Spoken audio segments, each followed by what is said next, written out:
நம்முடைய ஆத்மாவோடு கர்த்தர் செய்கிற உடன்படிக்கையா இருக்கிறது. நம்ம ஆவி, ஆத்மா, சரீரம் மூன்றையும் கர்த்தர் சுத்திகரிப்பதற்காக இந்த உடன்படிக்கை பெட்டியில் உள்ள 3 பொருள்களையும் நமக்கு கொடுத்திருக்கிறார். நம்முடைய பிதாவாகிய தேவனுடைய அன்பும் ஆண்டவராகிய இயேசு கிறிஸ்துவின் கிருபையும் சமாதானமும் உங்கள் அனைவரோடும் கூட என்றென்றைக்கும் இருப்பதாக. தலைப்பு: நான் உன்னை விட்டு விலகுவதும் இல்லை, உன்னை கைவிடுவதும் இல்லை. யாத்திராகமம் 25ஆம் அதிகாரம் முதல். ஆசரிப்பு கூடாரத்தில் உள்ள ஒவ்வொரு பணிமுட்டுகளை குறித்தும் தியானித்து வருகிறோம். உடன்படிக்கை பெட்டியில் உள்ள 10 கட்டளைகள் எழுதப்பட்ட 2 கற்பலகைகளை குறித்து இந்த செய்தியில் நாம் கவனிக்க இருக்கிறோம். இது நம்முடைய ஆத்தும சுத்திகரிப்பை குறித்து சொல்லுகிறது.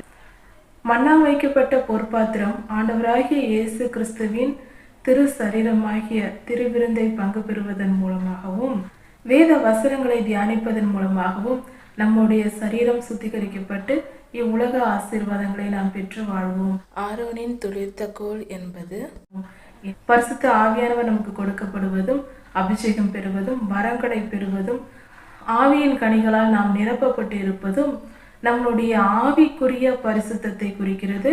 இந்த பரிசுத்தத்தை அடையும் போது சரீரம் பரிசுத்தமாகி ஆவியும் பரிசுத்தமாகும் போது நித்திய ஜீவனில் கர்த்தருடைய சிங்காசனத்திற்கு அருகில் இருக்கக்கூடிய நிலையில் நாம் இருக்கலாம். அடுத்தது நம்முடைய ஆத்தும சுத்திகரிப்பு. இது ஆத்தும சுத்திகரிப்புக்கு கர்த்தர் நமக்கு கொடுத்திருக்கிற அந்த 2 கற்பலகைகளும் குறிக்கிறது. நம்முடைய ஆத்துமா என்பது நாம் தான். அது நாம் நம்முடைய ஆத்துமா. ஆவி, கர்த்தருடைய ஆவி நமக்கு கொடுக்கப்படுகிறது. கர்த்தருடைய ஆவியானவர் உலக சிருஷ்டிப்பில் முதலில் பார்க்கும்போது ஆதியாகமம் 2ஆம் அதிகாரத்தில் மண்ணினால் கர்த்தர் மனிதனை உருவாக்கி என்று சொல்லப்பட்டிருக்கிறது. மண்ணினால் உருவாக்கப்பட்ட சரீரம் நம்முடைய தேவனாகிய கர்த்தருடைய சுவாசமாய் இருக்கிறது. அவருடைய சுவாசத்தை நாம் பெற்று ஜீவாத்மா வானம் என்று சொல்லப்பட்டிருக்கிறது. அதன்படி பார்க்கும்போது நம்முடைய ஆத்மா என்பதே நாம், நம்முடைய தனித்தன்மை வாய்ந்த நாமாக இருக்கிறோம். அப்படி இருக்க இந்த ஆத்மாவை நாமே சுத்திகரிக்க வேண்டும். கர்த்தர் பலன் தருவார், உதவி செய்வார், ஆனால் பொறுப்பு நம்முடையது. ஆவியை கர்த்தர் பரத்திலிருந்து பரிசுத்த ஆவியை தந்து, அபிஷேகம் தந்து, வரங்களை தந்து நம்மளை வழி நடத்துவார். சரீரத்திற்கு ஆண்டவராகிய இயேசு கிறிஸ்துவிடம் இருந்து நாம் பெறுகிற திருவிருந்தையும் அவருடைய வார்த்தைகளையும் நாம் பெற்றுக்கொள்கிறோம். ஆனால் இந்த ஆத்மாவை சுத்திகரிக்கிறதுக்கு நாமே போராட வேண்டி இருக்கிறது. நம்முடைய ஆத்மா என்பது நம்முடைய மனம். நாமே மனம் திரும்ப வேண்டும். 10 கட்டளைகள் எழுதப்பட்ட கற்பலகைகள் எதை குறிக்கிறது என்றால், 2 கற்பலகைகளிலும் 10 கட்டளைகள் கொடுக்கப்பட்டிருக்கிறது. முதல் 4 கட்டளைகள் கர்த்தருக்கும் நமக்கும் இடையே உள்ள உறவு எப்படி இருக்க வேண்டும், எப்படிப்பட்ட பரிசுத்தம் இருக்க வேண்டும் என்பதை குறித்து சொல்லப்பட்டிருக்கிறது. மீதி இருக்கிற 6 கட்டளைகளும் ஒரு மனிதருக்கும் மற்ற மனிதர்களோடு நாம் எப்படி இருக்க வேண்டும், எப்படி பரிசுத்தமாய் வாழ்வது என்பதற்கு அடையாளமாக 6 கட்டளைகள் கொடுக்கப்பட்டிருக்கிறது. இதில் இந்த கட்டளைகளின்படி நம்முடைய ஆத்மா, அதாவது நாம் நடந்து வாழ்ந்தால் மட்டுமே கர்த்தருடைய சிங்காசனத்தின் அருகில் நாம் சேர முடியும், மகா பரிசுத்த ஸ்தலத்திற்குள் செல்ல முடியும். அப்படியானால் ஆண்டவராகிய இயேசு கிறிஸ்துவின் அருகில் சென்று நாம் வாழ முடியும். அதாவது உலகத்தில் இருக்கிற எல்லா மனிதர்களுக்கும் முதலிடம் என்று உண்டு. அந்த முதல் இடத்தை நாம் சேர வேண்டும் என்றால் இந்த 3 காரியங்களையும் நாம் நிறைவேற்ற வேண்டும். நம் ஆவி பரிசுத்தம் அடைய வேண்டும், ஆத்மா பரிசுத்தம் அடைய வேண்டும், சரீரம் பரிசுத்தம் அடைய வேண்டும். இது 3ம் பிரகாரத்தின் நிலையிலேயே சுத்திகரிக்கப்படுகிறது என்றாலும் மகா பரிசுத்த ஸ்தலத்திற்குள் செல்லும் போது அது மிக உயர்ந்த பரிசுத்தத்தை பெற வேண்டும். அதாவது பரிசுத்தத்தின் நிலைகள் உண்டு. இது மகா பரிசுத்த ஸ்தலத்திற்குள் நுழைய வேண்டும் என்றால் அதற்கேற்ற பரிசுத்தம், இதை குறித்து தான் இப்பொழுது சொல்லப்பட்டு கொண்டிருக்கிறது. அதனால் இந்த நிலையில் நாம் மகா பரிசுத்தமாய் இருக்க வேண்டும். இந்த 10 கட்டளைகளில் நாம் பார்க்கும்போது முதல் 4 கட்டளைகள் என்ன? முதல் கட்டளை, உன் தேவனாகிய கர்த்தர் நானே. நாம் முதல் கட்டளையாக நம் வாழ்க்கையில் கடைபிடிக்க வேண்டிய, நம்முடைய ஆத்துமாவில் நிரந்தரமாக நம் வாழ்நாள் முழுவதும் கடைபிடிக்க வேண்டிய ஒரு கட்டளையாக இருக்கிறது. நாம் இந்த விஷயத்தில் குறைபாடு உள்ளவர்களாய் இருந்தால் மனம் திரும்பி விட வேண்டும். மனம் திரும்பினால் கண்டிப்பாக நமக்கு மன்னிப்பு உண்டு. இந்த ஆத்மா ஸ்பரிசித்தம் அடையும். இந்த உலக வாழ்க்கையில் நாம் உயிரோடு இருக்கும் வரைக்கும் நமக்கு அந்த வாய்ப்பு இருக்கிறது மனம் திரும்புவதற்கு எல்லா காரியத்திலும். முதல் கட்டளை என்னவென்றால், உன் தேவனாகிய கர்த்தர் நானே. நம்முடைய தேவனாகிய கர்த்தர் அவர் ஒருவரே தெய்வம் என்று ஏற்றுக்கொண்டு அவரையே நாம் தொழுது கொள்ள வேண்டும். அவரை தவிர வேறு எந்த காரியத்தையும் நாம் தெய்வமாக ஏற்றுக்கொள்ளக்கூடாது. நம் வாழ்க்கையில் முதலிடமாக வைக்கக்கூடாது. அதாவது பணத்தின் மேல் ஆசைப்பட்டு பணம் தான் முக்கியம் என்று வாழக்கூடாது. முதலில் கர்த்தர், பின்புதான் மற்ற வாழ்க்கை எல்லாம். நம்முடைய உறவினர்களாக இருக்கலாம், கணவனாக இருக்கலாம், மனைவியாக இருக்கலாம், பிள்ளைகளாக இருக்கலாம், பெற்றோர்களாக இருக்கலாம், நண்பர்களாக இருக்கலாம், நாம் பார்க்கிற வேலையாக இருக்கலாம், நம்முடைய சொத்து, நம்முடைய பேர், புகழ், பெருமை, இப்படி எந்தெந்த காரியங்கள், நம்மளுடைய பெயர், புகழ் எதுவாக இருந்தாலும் கர்த்தர் தான் முதலிடம், மற்றதெல்லாம் பின்பாக வைக்க தெரிய வேண்டும். இப்படி வாழ்ந்தால் நாம் முதல் கட்டளையை நிறைவேற்றினவர்களாக நாம் இருப்போம். மூன்றாம் கட்டளை, உன் தேவனாகிய கர்த்தருடைய நாமத்தை வீணிலே வழங்காதிருப்பாயாக. கர்த்தருடைய நாமத்தை நம்முடைய சுயநலத்திற்காக, பணம் சம்பாதிப்பதற்காக, வேறு எந்த காரியத்திற்காகவும், பேர் புகழுக்காக நாம் பயன்படுத்தி விடக்கூடாது. கர்த்தருடைய நாமத்தை தேவையில்லாமல் பயன்படுத்தக்கூடாது. ஓய்வு நாளை பரிசுத்தமாய் ஆசரிக்க நினைக்க வேண்டும். அப்படி என்றால் வாரத்தின் 7ஆம் நாள் ஓய்வு நாள், வெள்ளி இரவு 6 மணி முதல் சனிக்கிழமை இரவு 6 மணி வரை இருக்கிற அந்த நேரம் தான் ஓய்வு நாள். இதை மனதார நாம் ஏற்றுக்கொள்ள வேண்டும். அதனால் திருச்சபைக்கு செல்வதும் ஆராதனையில் பங்கு பெறுவதும் எல்லா நாட்களிலும் பங்கு பெறலாம், அதில் தவறில்லை. ஆனால் ஓய்வு நாள் என்பது எது என்றால், நாம் வாரத்தின் 7ஆம் நாள் மாலை, வெள்ளி மாலை 6 மணி முதல் சனிக்கிழமை மாலை 6 மணி வரை என்பதை மனதார ஏற்றுக்கொண்டால் போதுமானது. விக்கிரகமாக்க கூடாது. இது 4ஆம் கட்டளை. இப்படி கர்த்தருக்கும் நமக்கும் கொடுக்கப்பட்டிருக்கிற இந்த கட்டளைகளை நாம் கடைபிடித்து நடக்கும்போது முதல் 4 கட்டளைகளை, ஒரு கற்பலகையில் இருக்கிற அந்த கட்டளைகளை நாம் கை கொண்டதாக இருக்கிறது. அடுத்தது 5வது கட்டளை. இது சமுதாயத்தில் மற்ற மனிதர்களோடு நாம் எப்படி இருக்க வேண்டும் என்பதை குறித்து மற்ற கட்டளைகள் நமக்கு கூறுகிறது. உன் தகப்பனையும் உன் தாயையும் கனம் பண்ணுவாயாக என்றால், நாம் கர்த்தருக்குள் நாம் எப்பொழுதும் நம் பெற்றோருக்கு நாம் கீழ்ப்படிந்து நடக்க வேண்டும். எபேசியர் 6ஆம் அதிகாரம் 1 வசனத்தில் சொல்லப்பட்டிருக்கிறது போல கர்த்தருக்குள் நாம் பெற்றோர்களுக்கு கீழ்ப்படிய வேண்டும். கர்த்தருக்கு விரோதமான காரியங்களை நாம் பெற்றோர்கள் சொல்வார்கள், ஆனால் அதை நாம் கேட்க தேவையில்லை. மற்றபடி கர்த்தருடைய வழிகளில் நம்மை நடத்துகிற பெற்றோர்கள் என்ன சொல்கிறார்களோ அதை அப்படியே கீழ்ப்படிந்து நடக்க வேண்டும். ஆனால் அவர்கள் கொடுக்கிற கட்டளை கண்டிப்பாக கர்த்தருடைய வழிகளில் நடக்கிறதாக இருக்க வேண்டும். அப்படி இருக்குமானால் அவர்களுடைய கட்டளைகளுக்கு கீழ்ப்படிந்து நடக்கலாம்.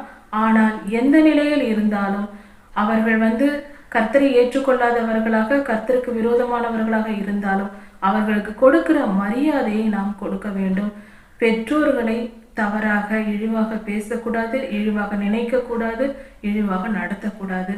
அவர்களுக்குரிய கனத்தை நாம் கொடுத்து, அவர்கள் எப்படி இருந்தாலும் நல்லவர்களோ கெட்டவர்களோ அவர்களுக்குரிய கனத்தை கொடுத்து நாம் வாழ வேண்டும்.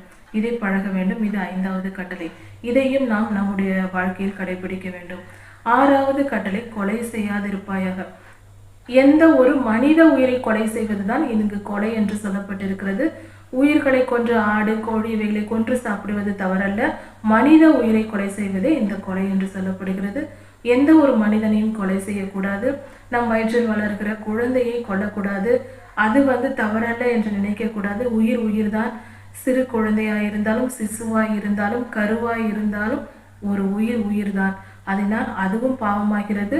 அதனால் அப்படிப்பட்ட காரியத்தை, தாயின் கருவில் இருக்கிற குழந்தையை கொல்லக்கூடாது. எந்த சூழ்நிலையில் இருக்கிற மனிதனையும் உயிர் போகிற நிலையில் கொன்று விடுவார்கள் என்று சொல்லப்படுகிறது. அந்த நிலையிலும் எந்த நிலையில் இருந்தாலும் ஒரு உயிரை கொல்லக்கூடாது. கொலை செய்வது பாவமாய் இருக்கிறது. இதையும் நாம் கடைபிடிக்க வேண்டும். எந்த சூழ்நிலையிலையும் நாம் கொலை செய்யக்கூடாது, மனித உயிரை கொல்லக்கூடாது.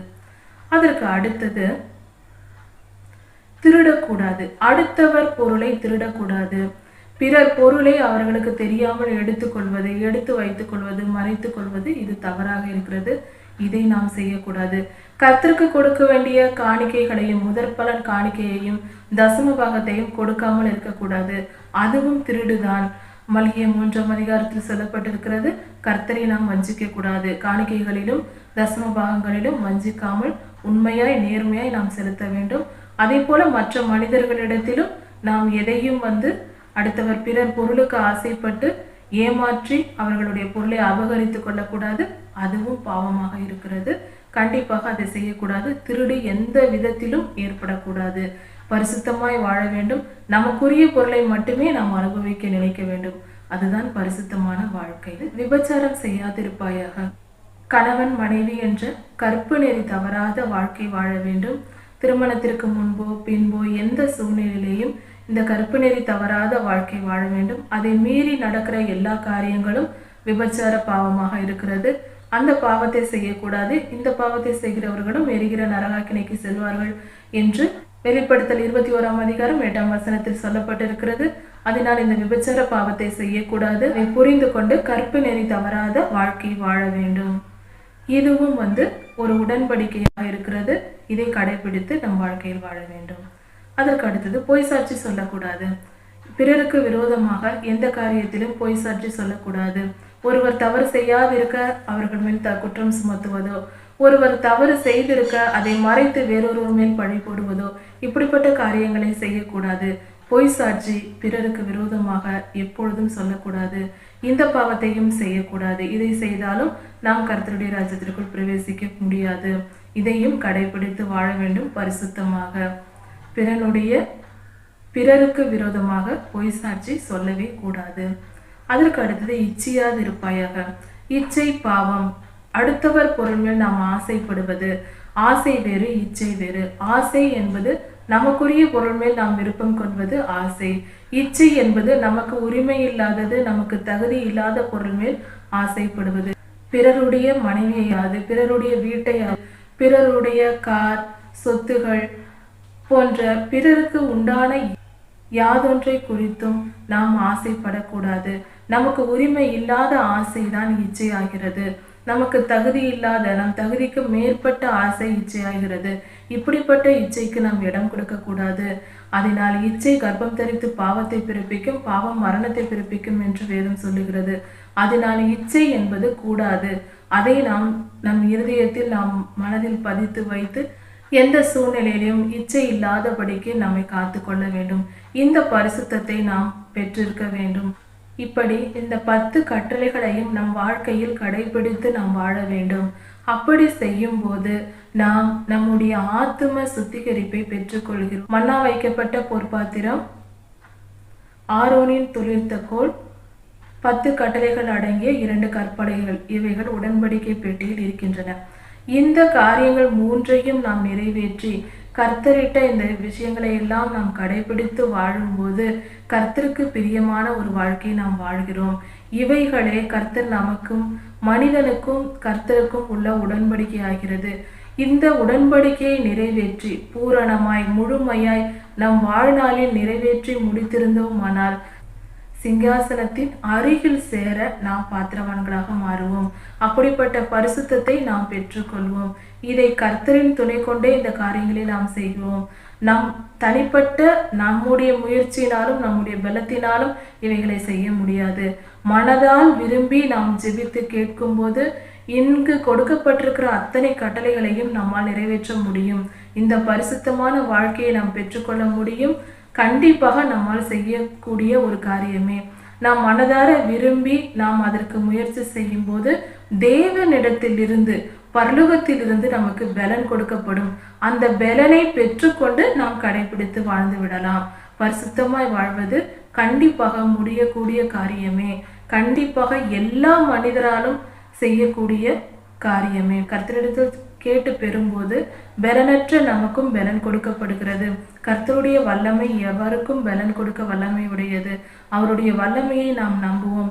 அவர் சர்வ வல்லமையுள்ள தேவன். அவரிடத்தில் கேட்டு பெற்றுக்கொண்டு பரிசுத்த வாழ்வை கடைபிடித்து வாழ்வோம். தனிப்பட்ட நம்முடைய பலத்தினால் முடியாவிட்டாலும் ஜெபித்து கேட்கும்போது பரலோகத்திலிருந்து பலன் கிடைக்கும். அதனால் நம்மால் பரிசுத்தமாய் வாழ முடியும். இப்படிதான் இவ்வுலக பரிசுத்தவான்கள் இன்றும் வாழ்ந்து கொண்டிருக்கிறார்கள்.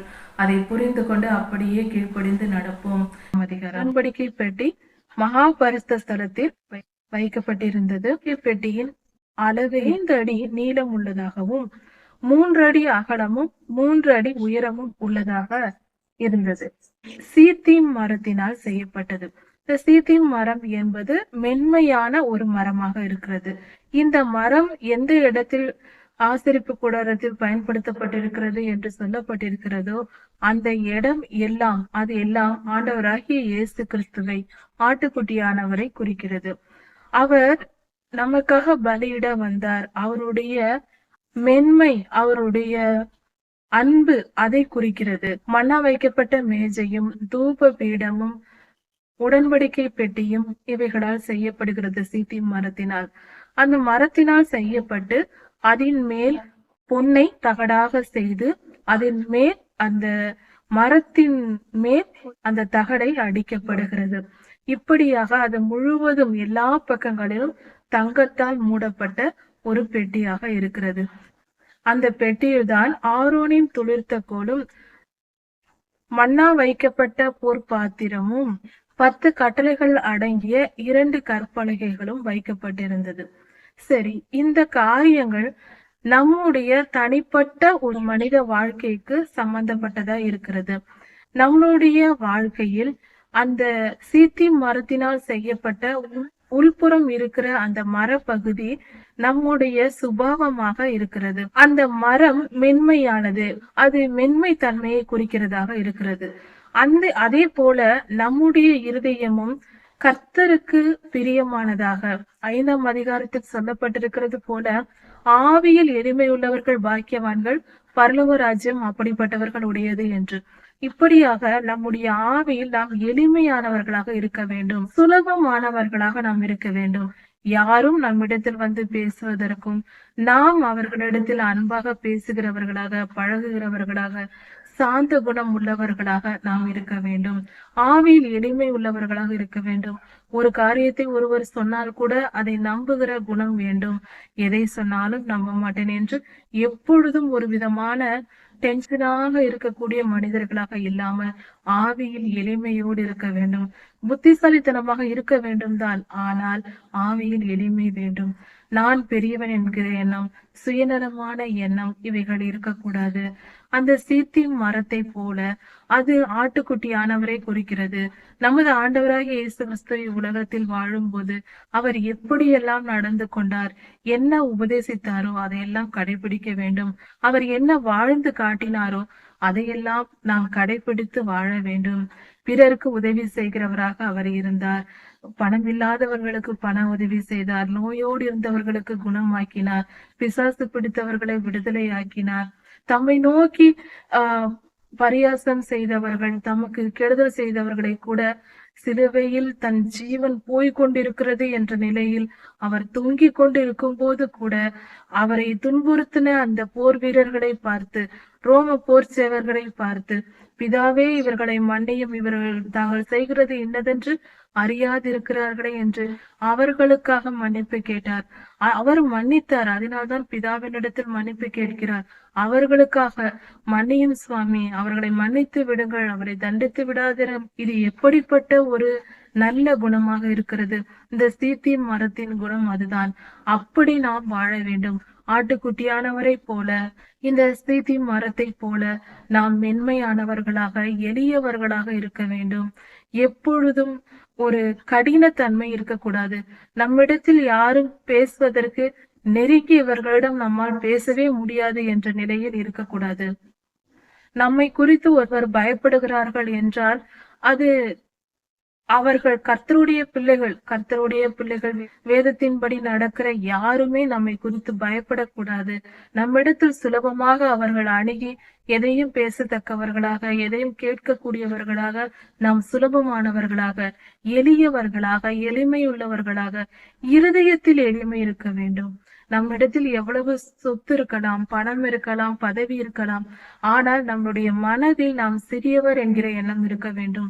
தன்னைத்தான் தாழ்த்துகிறவன் தேவனால் உயர்த்தப்படுவான் என்ற வார்த்தையின்படி, கர்த்தர் நமக்கு கொடுத்திருக்கிற வசனத்தின்படி நாம் எவ்வளவு உயர்ந்திருந்தாலும் நம் இருதயத்தில் நம்மை தாழ்த்த வேண்டும். தாழ்மை உள்ளவர்களாக, எளியவர்களாக, மற்றவர்களை மன்னிக்கிறவர்களாக நாம் வாழ வேண்டும். நம்முடைய சுபாவம் ஆட்டுக்குட்டியை போல இருக்க வேண்டும். இந்த ஆட்டுக்குட்டியானது எப்பொழுதுமே யாரையும் எதிர்க்காது. தன்னை வெட்டுக போகிறதற்காக அழைத்து கொண்டு சென்றாலும் அவர்களையும் பார்த்து அமைதியாக வருமே தவிர, வெட்டுகிறவனை பார்த்தும் அமைதியாக இருக்குமே தவிர எதிர்க்காது. அதே போல மாம்சத்தின்படி நாம் எந்த மனிதனையும் எதிர்க்க கூடாது. இந்த தன்மைகளை பார்க்க வேண்டும். அதற்காக சத்ருவோடு, அதாவது பொல்லாத சாத்தானோடு நாம் சமாதானமாக நினைக்க கூடாது. சாத்தானை, ஆவியின் மண்டலத்தை எதிர்க்க வேண்டும். நமக்கு ஒரு மனிதர்கள் தீங்கு செய்கிறார்கள் என்றால் அவர்களை நாம் எதிர்க்க கூடாது. அந்த தனிப்பட்ட அந்த மனிதர்களை மன்னிக்க வேண்டும். அவர்களுக்குள் இருக்கிற பொல்லாத ஆவிகளை நாம் எதிர்த்து நிற்க வேண்டும். பிசாசுக்கு எதிர்த்து நில்லுங்கள் என்று வேதம் சொல்லுகிறது. இதை தவறாக புரிந்து கொள்ளக்கூடாது. ஆவியின் மண்டலத்தில் இருக்கிற பொல்லாத ஆவியின் கிரியைகள், பொல்லாத மனிதர்களின் தீமையான செயல்கள், அவர்கள் செயல்களை எதிர்க்க வேண்டும். ஆனால் தனிப்பட்ட அந்த மனிதர் மீது நாம் எந்த கசப்போ வெறுப்போ எதிர்ப்போ வைத்துக் கொள்ளக்கூடாது. இந்த ஆட்டுக்குட்டியின் சுபாவத்தை நாம் கடைபிடிக்கிறவர்களாக இருக்க வேண்டும். இதைதான் உடன்படிக்கை பெட்டியில் உள்ள அந்த சீத்திம் மரத்தின் தன்மையாக இருக்கிறது. அந்த மரத்தின் அடையாளமாக இருக்கிறது. நம்மளுடைய குணாதிசயம் இப்படி இருக்க வேண்டும். இப்படிப்பட்டவர்களே கர்த்தருடைய ராஜ்யத்திற்குள், அவருடைய சிங்காசனத்தின் அடியில் நாம் சேர முடியும். அதன் பின்பாக அதற்கு மேலே பொற்தகடு பதிக்கப்படுகிறது. இந்த பொற்தகடு எதை குறிக்கிறது என்றால், பொன் தகடு முதலில் பரிசுத்தத்தை குறிக்கிறது. இரண்டாவது தேவ மகிமையை குறிக்கிறது. இப்படி கர்த்தருக்கேற்ற பரலோகத்தில் உள்ள அந்த பரிசுத்தத்தை குறிக்கிறது. அப்படிப்பட்ட பரிசுத்தம் நம்முடைய இருதயத்தில் இருக்க வேண்டும். நாம் பரிசுத்தமான ஒரு வாழ்க்கையை நாம் வாழ வேண்டும். நாம் கர்த்தர் அறிய நாம் பரிசுத்தமா இருக்க வேண்டும். நம்மை பார்த்து உலகத்தில் உள்ளவர்களும் பரிசுத்தவான்கள் என்று சொல்ல வேண்டும். அதை விட கர்த்தர் நம்மை குறித்து சொல்ல வேண்டும், இவள் எனக்கு பரிசுத்தமான மகள். ஏனென்றால் ஆசாரியர்களின் நெற்றியில் கர்த்தருக்கு பரிசுத்தம் என்ற பொற்தகடு பதிக்கப்பட்டிருக்கிறது என்று வேதத்தில் கொடுக்கப்பட்டிருக்கிறது. அப்படி இருக்க நாம் எல்லோரும் அந்த பட்டத்தை பெற்றவர்களாக இருக்க வேண்டும். நெற்றி பட்டம் கட்டுவார்கள் ஆசாரியர்கள். இந்த தலையில் வைக்கப்பட்டிருக்கிற அந்த பாகையில் கர்த்தருக்கு பரிசுத்தம் என்று பொற்தகட்டில் எழுதி அங்கு வைப்பார்கள்.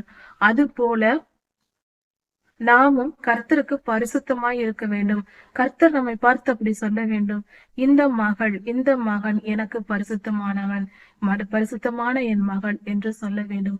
அப்படிப்பட்ட ஒரு பரிசுத்த வாழ்க்கை வாழ வேண்டும்.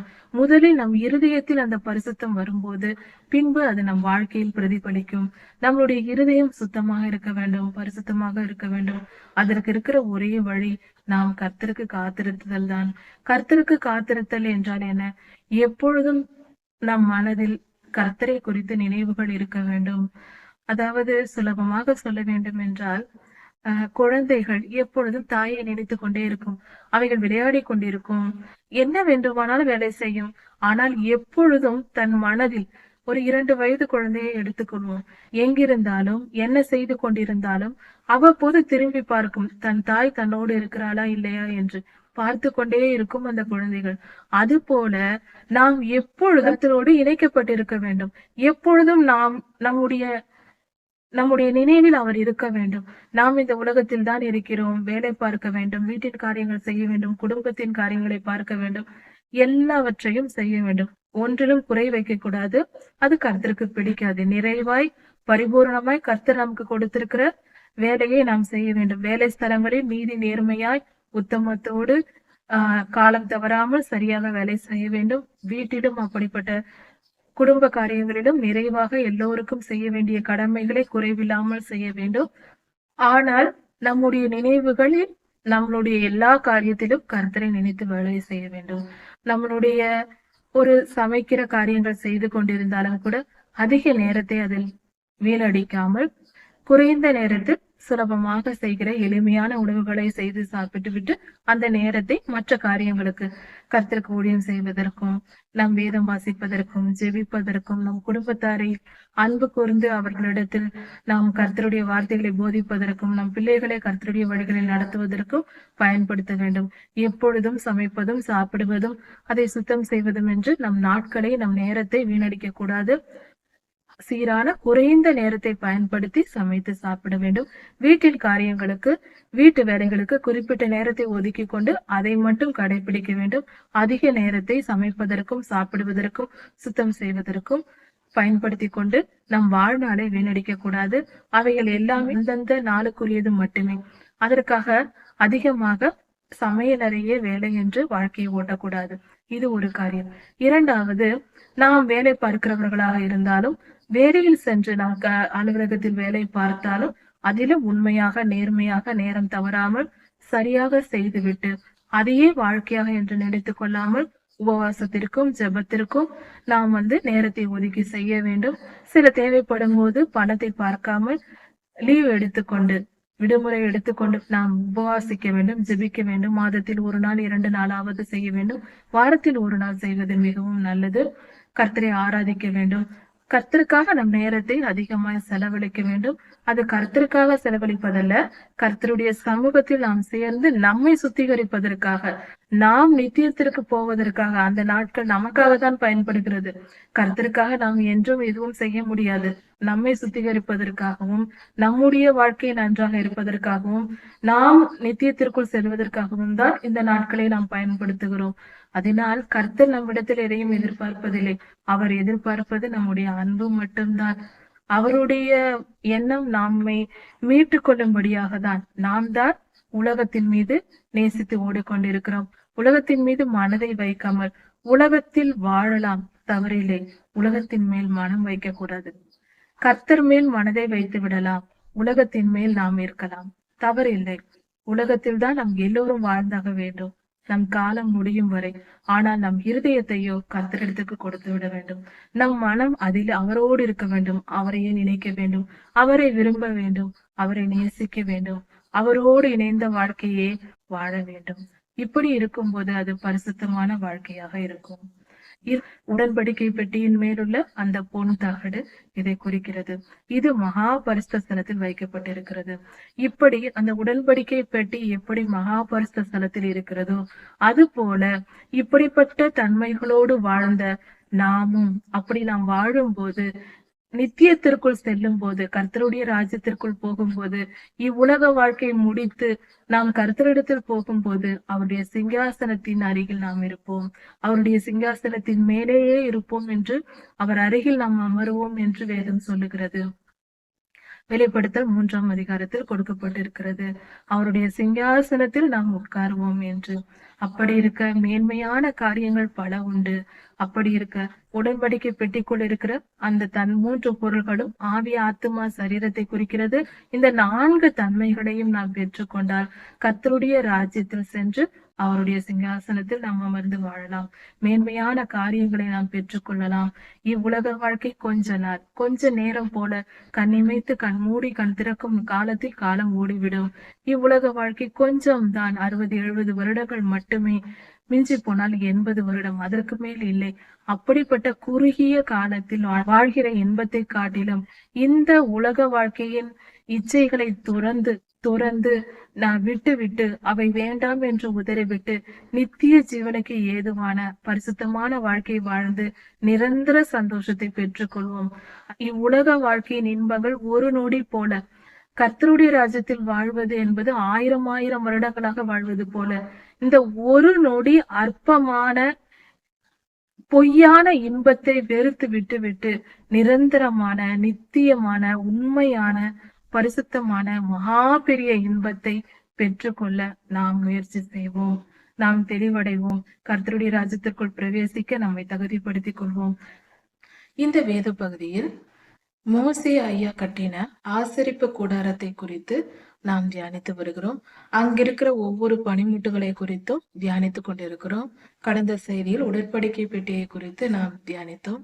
கிருபாசனத்தை குறித்து நாம் தியானிக்க இருக்கிறோம். கிருபாசனம் எப்படி செய்யப்பட்டது, அதன் பொருள் என்ன என்பதை குறித்து நாம் தியானிக்க வேண்டும். அதற்கு முன்பாக மகா பரிசுத்த ஸ்தலத்தை குறித்து சில விஷயங்களை நாம் முதலில் தெரிந்து கொள்வோம். ஆசரிப்பு கூடாரம் முழுவதும் பொன் தகடு பதிக்கப்பட்டிருந்தது. பசும் பொன், அதாவது எந்தவித செம்பு கலப்பில்லாத வெறும் தங்கத்தால் தங்கத்தை உருக்கி தகடாக்கி அதை ஆசரிப்பு கூடாரம் முழுவதும் சுற்றிலும் அதை பதித்து வைத்திருந்தார்கள். சுவர் பக்கம் இருக்கிற அந்த இடங்களில், மர வேலைகள் செய்யப்பட்டிருக்கிற இடத்தில், தரையில், இப்படி எல்லா இடங்களிலும் பொற்தகடு பதிக்கப்பட்டிருந்தது. சரி, சுற்றிலும் எல்லா இடத்திலும் பொற்தகடு பதிக்கப்பட்டிருந்தது என்றால் அதன் பொருள் என்ன? பொன் என்றால் என்ன? அதை குறித்து நாம் சற்று ஆராய்ந்து பார்ப்போம். தங்கம் என்று நாம் சொல்லுகிறோம். தங்க நகைகள் உலகத்தில் எல்லா நாடுகளாலும் போற்றப்படுகிறது, உயர்வாக மதிக்கப்படுகிறது. தங்கம் வைத்திருக்கிறதை பொறுத்து ஒரு நாட்டின் பொருளாதாரத்தை சொல்லுவார்கள். அதிகமான தங்கம் வைத்திருக்கிற நாடு பணக்கார நாடு என்று சொல்லலாம். அப்படிதான் மதிப்பிடப்படுகிறது. பணத்தையே தங்கத்தை வைத்திருக்கிற அளவை பொறுத்து சொல்லப்படுகிறது. இப்படி இருக்க தங்கம் ஏன் உலகத்தில் போற்றப்படுகிறது? தங்கம் என்பது ஒருவித உலோகம். இரும்பு, செம்பு, வெள்ளி, வெண்கலம் போன்ற பொருள்களைப் போல தங்கமும் ஒருவித உலோகம். இதில் தங்கத்திற்கு மட்டும் உலகத்தில் எல்லா தேசங்களிலும் மதிப்பு அதிகம். அதை மிக மிக விலை அதிகமாக விற்கிறார்கள். நிறைய பொருள்கள் இருந்தாலும் தங்கத்திற்கென்று தனி மரியாதை உண்டு. உலக நாடுகளில் ஜனங்கள் தங்கத்தை உருக்கி நகைகளாக, அலங்கார பொருள்களாக செய்து பெண்கள் அணிவது உண்டு, ஆண்களும் அணிவது உண்டு.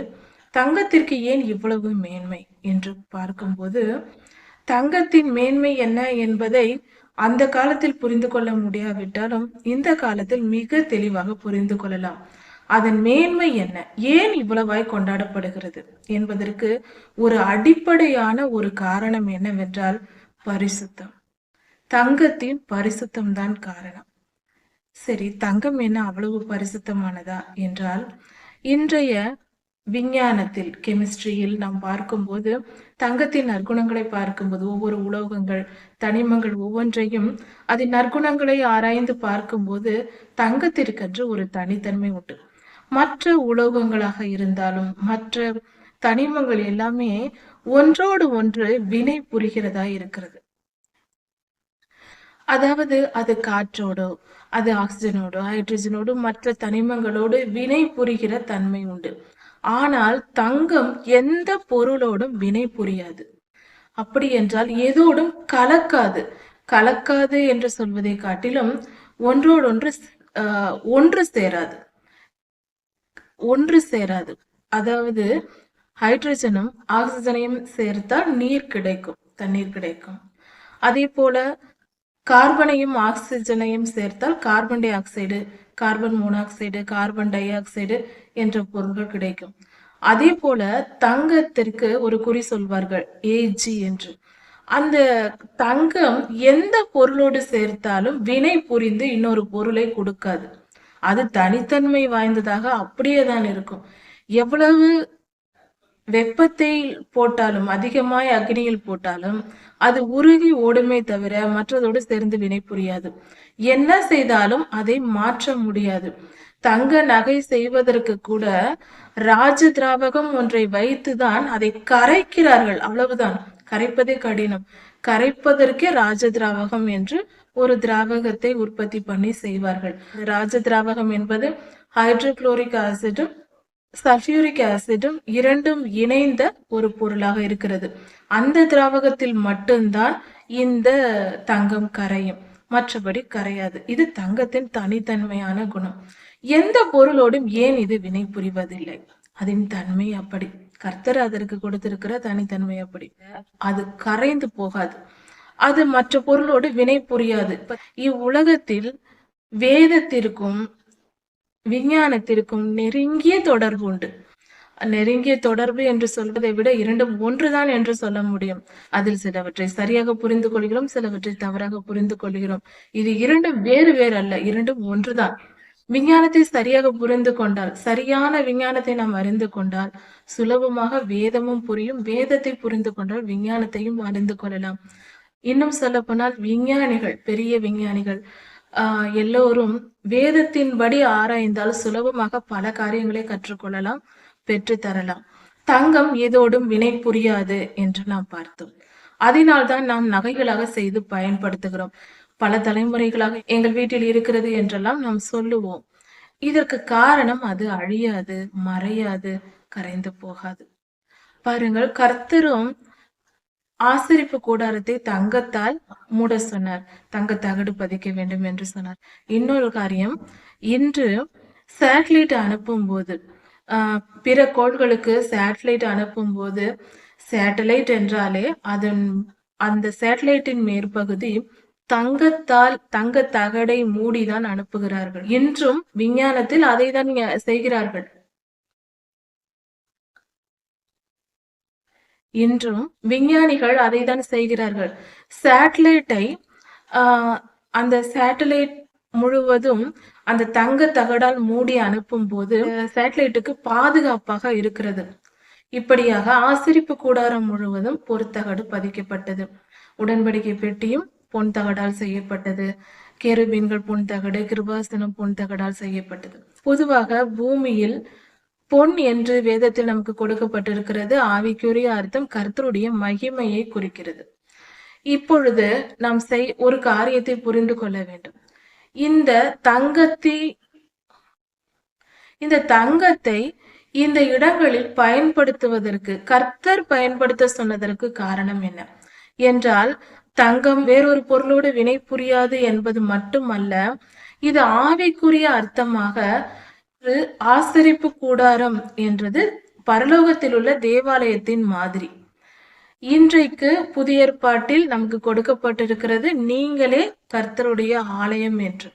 அப்படியானால் தேவாலயம் தங்கத்தால் மூடப்பட்டதாக, தங்கமாக இருக்க வேண்டும். அதான் பொருள். இன்று நாம் தேவாலயம் என்றால் நம்மளுடைய இருதயம் தங்கத்தை போல இருக்க வேண்டும். நம் இருதயத்தில், நம் மனதில், நம் நினைவுகளில் கர்த்தர் வாசம் செய்கிறார். நம் நினைவுகள் தங்கத்தை போல இருக்க வேண்டும். அப்படி என்றால் பரிசுத்தமாய் இருக்க வேண்டும். தங்கம் என்பது பரிசுத்தத்தை குறிக்கிறது. அப்படியானால் அந்த நம் நினைவுகள் பரிசுத்தமாய் இருக்க வேண்டும் என்றால் கர்த்தர் எதை நினைக்க வேண்டும், எதை நினைக்க கூடாது என்று நமக்கு வேதத்தில் சொல்லி கொடுத்திருக்கிறார். அதன்படி நம் இருதயத்தின் நினைவுகள் பரிசுத்தத்தையே நினைத்து கொண்டிருக்க வேண்டும். நீதியின் பாதையில் நடக்க வேண்டும். நீதியான காரியங்களை சிந்திக்க வேண்டும். நீதியான விஷயங்களை கேட்க வேண்டும். நீதி நியாயங்களை பேச வேண்டும். நீதிக்கு புறம்பான எதையும் நாம் தொடக்கூடாது. அவைகளோடு சேரக்கூடாது. தீய குணங்களோடு நாம் வாழக்கூடாது. தீமையான குணங்களை நாம் ஏற்றுக்கொள்ள கூடாது.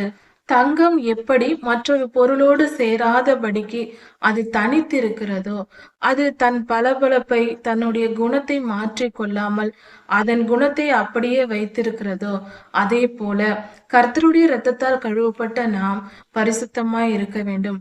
உலக இச்சைகள், உலக பாவங்கள், உலகத்தின் சுபாவங்கள் போன்ற காரியங்களை உலகத்தாரிடமிருந்து கற்றுக்கொண்டு எதையும் செய்துவிடக் கூடாது. உலகத்தை மாற்றுகிறவர்களாக, தீயவர்களை நற்குணசாலியாக மாற்றுகிறவர்களாக நாம் இருக்க வேண்டுமே தவிர அவர்களிடமிருந்து தீமையை கற்றுக்கொள்ளக்கூடியவர்களாக நாம் வாழ்ந்துவிடக் கூடாது. அதனால் பரிசுத்தம் என்பது தங்கத்தை குறிக்கிறது. தங்கத்தை போல நம்முடைய மனம் பரிசுத்தமாய் இருக்க வேண்டும். ஏதோடும் சேரக்கூடாது. ஏதோடும் அப்படி என்றால் என்ன? 10 கட்டளைகள், 2 கற்பனைகள், வேத வசனங்கள், இதை சுற்றியே நம்மளுடைய வாழ்க்கை இருக்க வேண்டும். இதற்குள் அடங்கி இருக்க வேண்டும். இதை மீறிய காரியங்களை செய்யக்கூடாது. இச்சையாதிருப்பாயாக என்ற கட்டளை இருக்கிறது. அதனால் நாம் இச்சையாமல் இருக்க வேண்டும். அடுத்தவர் பொருள் மேல் ஆசைப்படாமல் நமக்குரியது போதும் என்று வாழ்ந்திருக்க வேண்டும். அதே போல உன் தேவனாகிய கர்த்தர் நானே என்னை என்று வேறு தேவர்கள் உங்களுக்கு உண்டாயிருக்க வேண்டாம் என்று வேதம் சொல்லி இருக்கிறது. முதலாம் கட்டளையா இருக்கிறது. அந்த கட்டளையை அப்படியே நாம் கடைபிடித்து வாழ வேண்டும். முதல் கட்டளை மீறக்கூடாது. இதே போல அந்த 10 கட்டளைகளின்படி நம் வாழ்க்கை இருக்க வேண்டும். நிச்சயம் இது தேவை. கட்டளைகளுக்கு கீழ்ப்படிந்துதான் வாழ வேண்டும். 10 கட்டளைகள் இல்லை என்றால் எது பாவம் எது பரிசுத்தம் என்றே தெரியாது. 10 கட்டளைகள் வேண்டாம் என்றால் அப்படியானால் கர்த்தரை தவிர வேறு தெய்வங்களை உருவாக்கி கொள்ளலாம் என்ற பொருள் ஆகிறது. அதனால் கட்டளைகளை வேண்டாம் என்றோ அது தேவையில்லை என்றோ அதை கடைபிடிக்க தேவையில்லை என்று நினைத்து விடக்கூடாது. அது இல்லை என்றால் கர்த்தர் யாரோ நாம் யாரோ. 10 கட்டளைகள் தான் கர்த்தருடைய பிள்ளைகள் என்பதற்கான அடையாளமே. அதை கடைபிடித்து வாழ்பவர்களே உண்மையான கிறிஸ்தவர்கள் பரலோகத்தின் பார்வையில். உலகத்தில் நாம் என்ன வேண்டும் என்றாலும் சொல்லிக் கொள்ளலாம், எத்தனை டினாமினேஷன் வேண்டுமானாலும் போட்டுக்கொள்ளலாம், எத்தனை விதமான பரம்பரை நாங்கள் கிறிஸ்தவர்கள் என்று சொல்லிக் கொள்ளலாம். அதெல்லாம் பரலோகத்தில் செல்லாது, கர்த்தரிடத்தில் செல்லாது. அவர் பார்க்கும்போது நம் இருதயத்தில் 10 கட்டளைகள் இருக்கிறதா, நம் வாழ்க்கையில் அதை கடைபிடித்து வாழ்கிறோமா, கற்பனைகளின்படி 2 கற்பனைகள் கொடுக்கப்பட்டிருக்கிறதே, முழு இருதயத்தோடு கர்த்தரிடத்தில் அன்பு கூர்ந்தோமா, முழு மனதோடு முழு பலத்தோடு நாம் கர்த்தரிடத்தில் அன்பு கூர்ந்தோமா, நம்மை நேசிப்பது போல பிறரை நேசித்தோமா, இதைதான் கர்த்தர் பார்ப்பார். அதன் பின்பே நாம் பரலோகத்தில் வாசலை தாண்டி உள்ளே போக முடியும், கர்த்தரிடத்தில் போய் சேர முடியும். இது இல்லை என்றால் பரலோகத்திற்கு வெளியே போக வேண்டியதுதான். அதனால் இதுதான் முதல் தகுதி. இதையே தேவையில்லை என்றோ அதை தெரியாமலே இருப்பவர்கள் எப்படிப்பட்ட ஏமாளிகள் என்றுதான் சொல்ல வேண்டும். கொஞ்சம் புத்தி இருந்தால் கூட 10 கட்டளைகளை படித்து அதன்படி வாழ தொடங்கி விடுவார்கள்.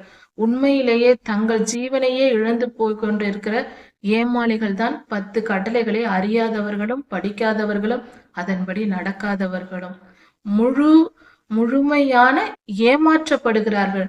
பொல்லாத வஞ்சகனால் அவனுடைய வஞ்சகத்தில் விழுந்து ஏமாறி கொண்டிருக்கிறார்கள் என்பதே சத்தியமான உண்மை. கட்டளைகள் இல்லாமல் கற்பனைகள் இல்லாமல் எதுவும் இல்லாமல் எப்படி போய்விடுமோ? கர்த்தருடைய நீதியே நமக்கு வஸ்திரமா இருக்கிறது. நாம் பரிசுத்த வஸ்திரத்தை தரித்து கொண்டால்தான் நாம் கர்த்தருடைய ராஜ்யத்திற்குள் போக முடியும். அதையே வேண்டாம் என்றால் அங்கு அனுமதி கிடையாது. கர்த்தருடைய நமது ஆண்டவராக இயேசு கிறிஸ்துவின் நீதியாகிய அந்த அவருடைய வஸ்திரத்தை நாம் பெற்றுக்கொள்ள வேண்டும். அது எங்க இருக்கிறது? 10 கட்டளைகளில் தான் இருக்கிறது. அவருடைய உடன்படிக்கையை நாம் விசுவாசத்தை ஏற்றுக்கொள்ளும் போதுதான் நம்முடைய பழைய பாவங்கள் மன்னிக்கப்பட்டு நமக்கு மனம் திரும்புதல் உண்டாகிறது. நாம் பரிசுத்தம் அடைகிறோம். பரிசுத்தம் இல்லாமல் தேவனை ஒருவரும் தரிசிக்க முடியாது என்று வேதம் சொல்லுகிறது. பரலோகத்தில் போய் யாரை பார்க்க போகிறோம்? யாரோடு வாழப் போகிறோம்? தேவனோடு, நம்முடைய பிதாவாகிய தேவனோடு தான் நாம் இருக்க போகிறோம். அப்படி இருக்க வேண்டும் என்றால் அதற்குரிய பரிசுத்தம் வேண்டாமா? முடியாமல் நரகத்துக்கு தான் போவோம் என்பதன் பொருள் அது. வாழ்க்கை என்பது ஒரு முறை, மீண்டும் வராது. விளையாடி கொண்டு இருக்கக்கூடாது. நம் வாழ்நாளின் கடைசி நிமிஷம் வரை மனம் திரும்ப வாய்ப்புண்டு. இன்றே எடுப்போம். உபாகமம் 5ஆம் அதிகாரம் முதல் தொடர்ச்சியாக கொடுக்கப்பட்டிருக்கிறது. யாத்திராகமம் 20ஆம் அதிகாரத்தில் கொடுக்கப்பட்டிருக்கிறது. அதிலிருந்து தொடக்கமாக 10 கட்டளைகள், நியாய பிரமாணங்கள், கற்பனைகள் கொடுக்கப்பட்டிருக்கிறது. நியாய பிரமாணங்களை படித்து தெரிந்து கொண்டால் போதுமானது, அதை கடைபிடிக்க தேவையில்லை. நமது ஆண்டவராக இயேசு கிறிஸ்து சிலுவையில் அதை சுமந்து தீர்த்து விட்டார். கற்பனைகளும் கட்டளைகளும் கண்டிப்பாக நாம் சுமந்து அதை நாம் வாழ்நாள் வரை சுமக்க வேண்டிய ஒரு காரியமா இருக்கிறது. அது பாரம் அல்ல, அதுவே நம்முடைய போர்வையாக இருக்கிறது. அதனால் தயவு செய்து புரிந்து கொண்டு நம்மை பாதுகாத்துக் கொள்வோம். கர்த்தருடைய வார்த்தையின்படி நாம் நடப்போம். இதன் தொடர்ச்சி நாளைய செய்தியில் பார்க்கலாம். கர்த்தர் உங்களை ஆசீர்வதிப்பாராக. மாரநாதா. நம்முடைய பிதாவாகிய தேவனுடைய அன்பும் ஆண்டவராகிய இயேசு கிறிஸ்துவின் கிருபையும் சமாதானமும் உங்கள் அனைவரோடும் கூட என்றென்றைக்கும் இருப்பதாக. தலைப்பு: நான் உன்னை விட்டு விலகுவதும் இல்லை, உன்னை கைவிடுவதும் இல்லை. யாத்திராகமம் 25ஆம் அதிகாரம். ஆசரிப்பு கூடாரத்தில் உள்ள உடன்படிக்கை பெட்டியின் மேல் வைக்கப்பட்டுள்ள கிருபாசனத்தை குறித்து நாம் தியானித்து வருகிறோம். நாம் தனிப்பட்ட ஒவ்வொரு மனிதனும் கர்த்தருடைய ஆலயமாக இருக்கிறோம். அங்கு ஆசரிப்பு கூடாரத்தில் பொறுத்தகடு பதிக்கப்பட்டது போல இந்த காலத்தில் ஆலயமாகிய நாம் நம்முடைய இருதயம் முழுவதும் தங்கம் போல பரிசுத்தமாய் இருக்க வேண்டும். எந்தவித தீமையான பாவ எண்ணங்களும் பாவ சிந்தனைகளும் நம்மில் இல்லாதபடி நம்மை காத்து கொள்ள வேண்டும். இதன் பொருள்தான் தங்கம் என்று நாம் தியானித்தோம். இப்பொழுது கிருபாசனத்தை குறித்து பார்க்கலாம். கிருபாசனம் என்பது மகா பரிசுத்த ஸ்தலத்திற்குள் வைக்கப்பட்டிருந்த கடைசி, அதாவது முதன்மையான ஒரு பொருளாக இருக்கிறது. அப்படி என்றால் வெளியிலிருந்து போகும்போது பிரகாரம், பரிசுத்த ஸ்தலம், மகா பரிசுத்த ஸ்தலம், அதன் உயர்ந்த இடமான கிருபாசனத்தை நாம் போய் அடைகிறோம். அந்த இடத்தில் என்ன வைக்கப்பட்டிருந்தது? கிருபாசனம் என்பது 5 அடி நீளமும் 3 அடி அகலமுமான ஒரு மூடி ஒன்று செய்யப்பட்டது. அந்த மூடி உடன்படிக்கை பெட்டியின் மேல் வைக்கப்பட்டது. அந்த கிருபாசனத்தை 2 பக்கங்களிலும், வலது இடது பக்கங்களில் 2 கேருபீன்கள் வைக்கப்பட்டிருந்தது. அது கிருபாசனத்தோடு இணைக்கப்பட்ட பொருத்தகட்டால் செய்யப்பட்டது. சரி, இந்த 2 கேருபீன்களும் எப்படி இருந்தது என்றால், நாம் திரைச்சிலைக்கு விலக்கி உள்ளே செல்லும்போது, 2 கேருபீன்களும் வலது பக்கம் ஒன்றும், நம்முடைய வலது பக்கம் ஒன்றும், இடது பக்கம் ஒன்றுமாக கிருபாசனத்தின் மேல் இருந்தது. அவை இரண்டும் ஒன்றுக்கொன்று எதிர்முகமாக இருந்தது. ஒன்றை ஒன்று எதிர் எதிராக பார்த்தபடி இருந்தது. ஆனால் அதன் பார்வை கீழே கிருபாசனத்தை நோக்கி இருந்தது. 2 சிறகுகள் ஒவ்வொரு கெருபீன்களுக்கும் இருந்தது. கேருபீன்கள் தங்கள் செட்டைகளை விரித்து ஒரு சிறகால் கிருபாசனத்தை மூடி இன்னொரு சிறகால் சுவற்றை தொட்டு கொண்டு நின்றது. அதாவது 2 சிறகுகள் முன்புறமாகவும் இன்னொன்று பின்புறமாகவும் அது உயர்த்தப்பட்டு இருந்தது, உயரமாக இருந்தது. அது ஒரு சிறகின் முடிவு சுவற்றோடு ஒட்டியபடியும் இன்னொரு சிறகின் முடிவு கிருபாசனத்தை மூடியபடி இருந்தது. இப்படியே 2 கேருபீன்களும் வைக்கப்பட்டிருந்தது. இது பார்ப்பதற்கு எப்படி இருக்கும் என்றால், திரைச்சிலை விலக்கிவிட்டு நாம் சென்றால் அந்த கேருபீனை தாண்டி நாம் உள்ளே போக முடியாது. அது முற்றிலும் சுவர் போல குறுக்க மறித்திருக்கும். எப்படி என்றால், இந்த பக்கத்திலிருந்து அந்த பக்கம் வரைக்கும் 4 சிறகுகளும் விரித்து மறைத்திருக்கும். நம்முடைய இடது பக்கத்திலிருந்து வலது பக்கம் வரைக்கும் 4 சிறகுகள், அப்படியே 2 சிறகுகளும் விரிக்கப்பட்டிருக்கும். இப்பொழுது கிருபாசனத்தை மூடி இருக்கும். ஆசாரியர் போய் அங்கு திரைச்சிலையை விலக்கி கொண்டு மகா பரிசுத்த ஸ்தலத்திற்குள் நுழைந்து அங்கு போய் நிற்கும் போது தேவ மகிமை, நம்முடைய பிதாவாகிய தேவனுடைய மகிமை, ஷெக்கினா மகிமை அங்கு இறங்கும் போது அந்த மகிமை, அந்த பேரொளி நம்மேல் பட்டு, அந்த ஆசாரியரின் மேல் பட்டு, அது நான் அழிந்து போகாதபடிக்கு அந்த கேருபீன்கள் மறைத்து கொள்ளும். அப்படி மறைப்பதினால் அந்த மனிதர் பிழைத்து கொள்வார். கர்த்தருடைய சமூகத்திற்கு இரத்தத்தை தெளிக்க போன அந்த மனிதர் யாரா இருந்தாலும் பிழைத்து கொள்வார்கள். அவர்களுக்கு உயிருக்கு ஆபத்து வராதபடிக்கு கர்த்தருடைய மகிமையினால் அவர்களுக்கு, ஆசாரியருக்கு எந்த ஆபத்தும் நேரிடாதபடிக்கு கேருபீன்கள் மறைத்துக் கொள்ளும். கிருபாசனத்தின் மேல் ஷெக்கினா மகிமை அங்கே இருக்கும். கர்த்தருடைய மகிமை அந்த இடத்திலிருந்து இறங்கி அந்த கிருபாசனத்தின் மேல் இருந்துதான் கர்த்தர் மோசே ஐயாவோடும் ஆரோன் கூடவும் கிருபாசனத்தின் மேல் இருந்து கர்த்தருடைய வார்த்தை கேட்கும். அங்கிருந்துதான் கர்த்தர் பேசுவார். இந்த மகா பரிசுத்த ஸ்தலத்திற்குள் செல்லுகிறவர்கள் மிகவும் பரிசுத்தமாக இருக்க வேண்டும். அவர்கள் மிக மிக பரிசுத்தமா இருக்க வேண்டும். அதன் பெயரே மகா பரிசுத்த ஸ்தலம், அந்த இடத்தின் பெயர்.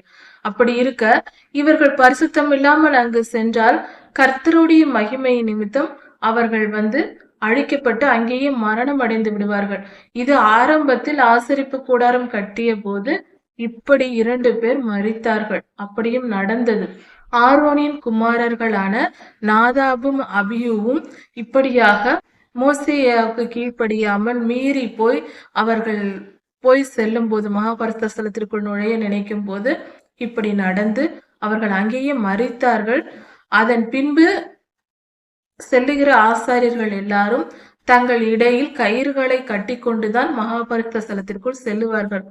ஏனென்றால் திடீரென்று கர்த்தருடைய கோபம் இவர்கள் ஏதாவது தவறு செய்திருந்து அதனால் அங்கு ஏதாவது நடந்தால் அவர்களை கொன்று போட்டால் அவர்களை இழுப்பதற்காக, ஏனென்றால் வேறு யாரும் அங்கு நுழைந்து விடக்கூடாது.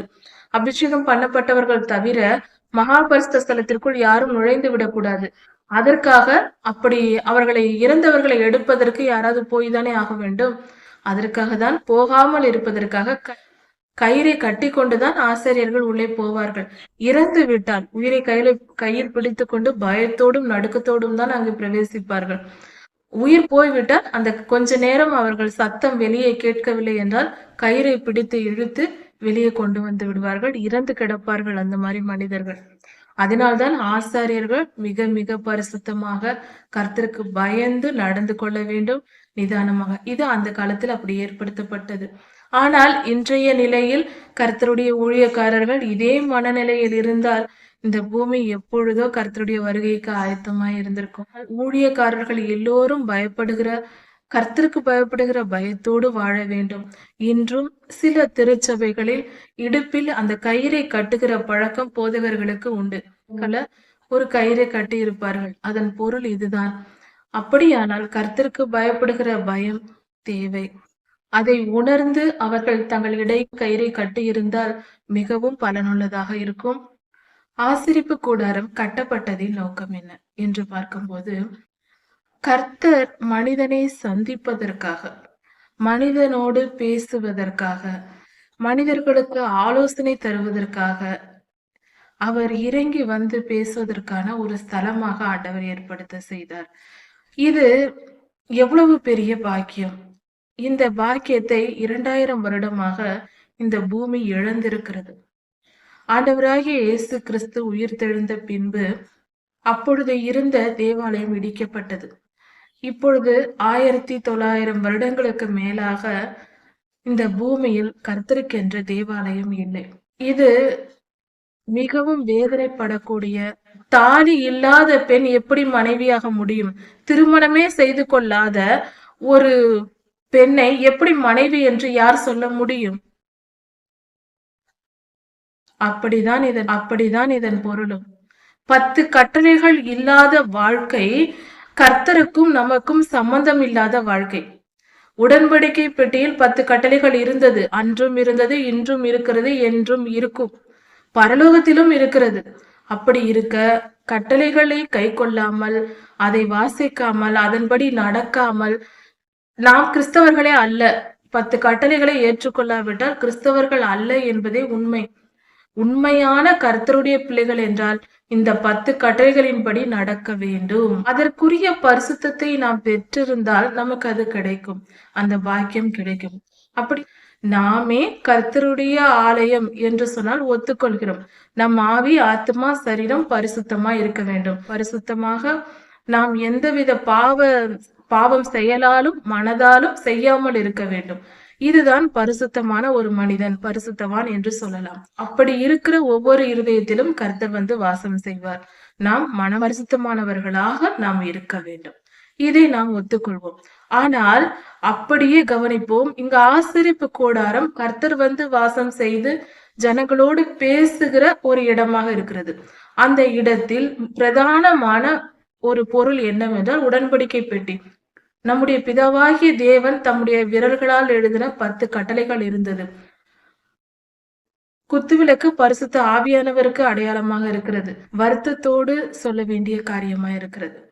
கர்த்தர் மனிதனோடு வாசம் செய்யும் போது, அவர் நம்மோடு இருக்கும் போதுதான் நம் வாழ்க்கை அது அர்த்தம் உள்ளதாக, அது சரியானதாக, அது பலனுள்ளதாக இருக்கும். கர்த்தரோடு இணையாத வாழ்க்கை அது வாழ்க்கை அல்ல. ஒரு தனிப்பட்ட மனிதனோடு என்று கர்த்தர் அவர் ஒரு மனிதனின் இருதயத்திலும் வந்து வாசம் செய்கிறார். ஒவ்வொரு திருச்சபையிலும், பரிசுத்தமான திருச்சபைகளில் கர்த்தர் வந்து வாசம் செய்கிறார். ஆனால் இந்த உலகம் முழுமைக்கும் ஒரு தேவாலயம் இருந்தால் அது இல்லை. முன்பு இருந்தது, இப்பொழுது இல்லை. 2 முறை தேவாலயம் இடிக்கப்பட்டு விட்டது. 3ஆம் தேவாலயம் இப்பொழுது கட்டப்பட வேண்டும் என்று இஸ்ரவேல் தேசம் முயற்சி செய்து கொண்டிருக்கிறது, ஆயத்தமாக காத்திருக்கிறது. இன்னும் கர்த்தருடைய நேரம் வரவில்லை என்று சொல்லலாம். இப்படி கர்த்தர் இந்த பூமியில் வந்து நம்மை சந்திக்கிற ஒரு ஸ்தலம் இருக்குமானால் அது இந்த பூமிக்கு, மனிதர்களுக்கு கிடைத்த பாக்கியமா இருக்கிறது. ஆதியிலே ஆதாம் ஏவாளை கர்த்தர் தினமும் வந்து சந்தித்தார். தேவன் வந்து சந்தித்தார் குளிர்ந்த வேளையில் என்று, ஒவ்வொரு நாளும் சந்தித்தார் என்று சொல்லப்பட்டிருக்கிறது. அப்படி இருக்க அப்பமானது ஆண்டவருடைய வார்த்தைக்கு அது அடையாளமாக இருக்கிறது. கழுவும் தொட்டி பரிசுத்த ஆவியானவரை குறிக்கிறது. பலிபீடம் ஆண்டவராகிய இயேசு கிறிஸ்துவை குறிக்கிறது. அப்படியானால் ஆண்டவராகிய இயேசு கிறிஸ்துவின் வழி நடத்துதலினாலும், அவரை ஏற்றுக்கொண்டு அவர் இரத்தத்தால் கழுவப்பட்டு அவர் நாமம் தரிக்கப்பட்டு அவருடைய வசனங்களால் போதிக்கப்படுகிறோம். பரிசுத்த ஆவியானவர் இவைகள் எல்லாவற்றிற்கும் நம் கூடவே இருந்து இந்த காலத்தில் அவர்தான் நம் கூட இருந்து வழி நடத்துகிறார். பரிசுத்த ஆவியானவரையும் பெற்றிருக்க வேண்டும். ஆனால் உடன்படிக்கை பெட்டியில் நாம் முதலில் இருக்க வேண்டிய 10 கட்டளைகளும் அங்கு இருக்கிறது இன்றும். அதே போல வெளிப்படுத்தலில் சொல்லப்பட்டிருக்கிறது பரலோகத்தில் உடன்படிக்கை பெட்டி திறக்கப்பட்டது என்று. வெளிப்படுத்தல் காலத்தில், அது இனி வரும் காலமாக இருக்கிறது. அந்த உடன்படிக்கை பெட்டி திறக்கப்பட்டது. தேவாலயத்தில் இருந்தது என்று சொல்லப்படுகிறது. பொதுவாக ஒரு காரியத்தை புரிந்து கொள்ள வேண்டும். உடன்படிக்கை என்றால் அக்ரிமெண்ட் என்று பொருள். ஏன் நம்முடைய பிதாவாகிய தேவனுக்கும் நமக்கும் செய்யப்பட்ட ஒப்பந்தம். நாம் அதை ஏற்றுக்கொண்டு நடந்தால் அவர் நம்மை நித்திய ஜீவனில் சேர்த்து கொள்வார். அவருடைய ராஜ்யத்திற்குள் நாம் பங்காளிகள் ஆகலாம், அவரோடு சேர்ந்து வாழலாம் என்பதுதான் அந்த உடன்படிக்கை. இந்த உடன்படிக்கையின் அஸ்திவாரமே தேவையில்லை என்றால் அப்படிதான் இதன் பொருளும். 10 கட்டளைகள் இல்லாத வாழ்க்கை கர்த்தருக்கும் நமக்கும் சம்பந்தம் இல்லாத வாழ்க்கை. உடன்படிக்கை பெட்டியில் 10 கட்டளைகள் இருந்தது, அன்றும் இருந்தது, இன்றும் இருக்கிறது, என்றும் இருக்கும், பரலோகத்திலும் இருக்கிறது.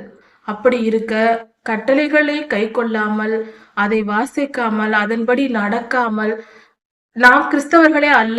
10 கட்டளைகளை ஏற்றுக்கொள்ளாவிட்டால் கிறிஸ்தவர்கள் அல்ல என்பதே உண்மை. உண்மையான கர்த்தருடைய பிள்ளைகள் என்றால் இந்த 10 கட்டளைகளின்படி நடக்க வேண்டும். தயவு செய்து இதை சற்று யோசித்து பார்த்தால் புரியும். ஆசரிப்பு கூடாரத்தின் முதன்மையான பொருள் உடன்படிக்கை பெட்டியில் உள்ள அந்த கற்பலகை. அதன் மேல்தான் கிருபாசனம் இருக்கிறது, அதன் மேல்தான் ஆண்டவரே வருகிறார் ஷகினா மகிமையாக. அப்படியானால் அவர் வருவதே உடன்படிக்கை பெட்டியின் மேல்தான். அந்த உடன்படிக்கை பெட்டி இருந்தால்தான் அங்கு வருவார். இல்லை என்றால், உடன்படிக்கையே இல்லை என்றால் அந்த இடம் கர்த்தருடையது அல்ல. மனிதனுக்கும் கர்த்தருக்கும் நியமிக்கப்பட்ட பொருள் அது 10 கட்டளைகள் என்பது. அந்த 10 கட்டளைகளும் 2 கற்பனைகளுக்குள் அடங்கும். 2இல் எதை கடைபிடித்தாலும் நாம் கர்த்தருடைய ராஜ்யத்துக்குள் பிரவேசிக்கலாம். 2ம் ஒன்றுதான், வேறு வேறு அல்ல. பொருள் 2ம் ஒன்றுதான். கற்பனைகளுக்கும் கட்டளைகளுக்கும் பெரிய வித்தியாசம் எதுவும் இல்லை. இது விளக்கமாக 10ஆக கொடுக்கப்பட்டிருக்கிறது, அவ்வளவுதான். கற்பனைகள் தான் அங்கு கொடுக்கப்பட்டிருக்கிறது. அதனால் 10 கட்டளைகளை படித்து அறிந்து அதன்படி நடக்கிறவர்களாக இன்றே மாறத் தொடங்குவோம்.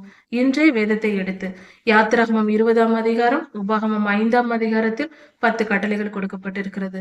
அதை எடுத்து வாசித்து மனப்பாடம் செய்து மனதில் முதலில் ஏற்றுக்கொள்வோம்.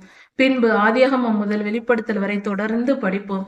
இந்த கட்டளைகளின்படி கர்த்தர் நமக்கு விளக்கமாக வேதம் முழுவதும் விளக்கத்தை கொடுத்திருக்கிறார். இந்த 10 கட்டளைகளின் விளக்கம் தான் வேதம் முழுவதும் நமக்கு சொல்லப்பட்டிருக்கிறது. புரிந்து கொண்டாலே நமக்கு அந்த 10 கட்டளைகள் தெளிவாக கடைபிடிக்க முடியும். உதாரணத்திற்கு யோசேப்பு ஐயா அந்த போத்திபாரின் மனைவியின் இடத்தில் தப்பித்து வந்தார். அதற்கு காரணம் இச்சைக்க கூடாது, விபச்சாரம் செய்யக்கூடாது என்று அந்த இடத்தில் போதிக்கப்பட்டிருக்கிறது. இதே போல ஒவ்வொரு காரியத்திலும் அனனியா, மிஷாவேல், அஸ்தரியா 3 பேரும் தானியேல் புஸ்தகம் 3ஆம் அதிகாரத்தில் சொல்லப்பட்டிருக்கிறது. அவர்கள் தங்கள் பரிசுத்தத்தை காத்து கொண்டார்கள், விக்கிரகத்தை வணங்கவில்லை. அது முதலாம் கட்டளை அவர்கள் கடைபிடித்ததை குறிக்கிறது. வேதத்தை படிப்போம். 10 கட்டளைகளை கை கொண்டு வேதம் முழுவதும் கை கொள்ள முடியும். நம்மால் 10 கட்டளைகளை கை கொண்டால் முதலில் கர்த்தரை நேசிக்க பழக வேண்டும். அவரிடத்தில் அன்பு கூர்ந்தால் இவைகள் எல்லாம் நம்மால் செய்ய முடியும். இதன் தொடர்ச்சி அடுத்த செய்தியில் பார்க்கலாம். கர்த்தர் உங்களை ஆசீர்வதிப்பாராக. மாரநாதா.